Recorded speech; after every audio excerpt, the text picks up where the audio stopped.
Well, today we visit the chilling world of biological aggression. So buckle up, because Marc Vargo's book, The Weaponizing of Biology, takes us on a wild ride through history and modern times. Let's start with biowarfare. Imagine ancient China, where warriors would fling diseased carcasses over the walls of an enemy village to sicken the masses.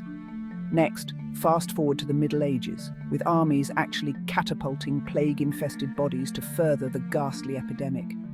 Even Abraham Lincoln wasn't safe.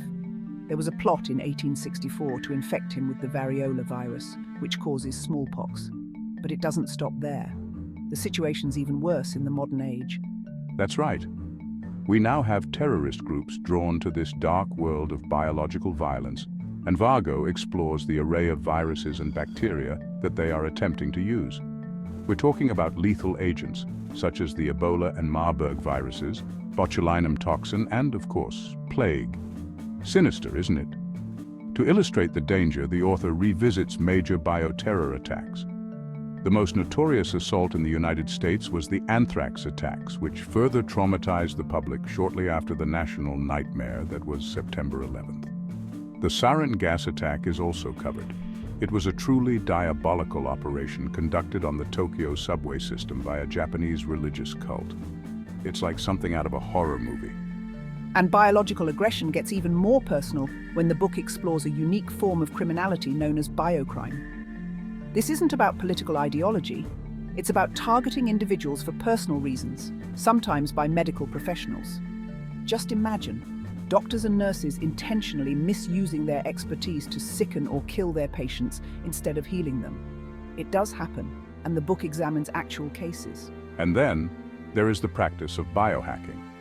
This isn't the typical well-regulated bio-research facility we're talking about. It's what's known as citizen science, and can entail non-professionals concocting toxic agents or manipulating DNA in makeshift laboratories and other unconventional settings. It may sound like a sci-fi thriller, but it's real life. So, if you're ready to uncover the dark world of bioterrorism, biocrime and biohacking, grab a copy of The Weaponizing of Biology by Marc E. Vargo. Trust me, it's an eye-opener.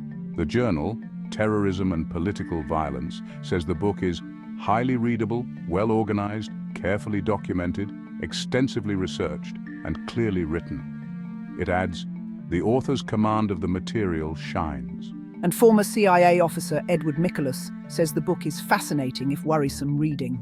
Published by McFarland and Company, it is available through the publisher as well as online at Barnes & Noble, Amazon.com, and other booksellers on the internet.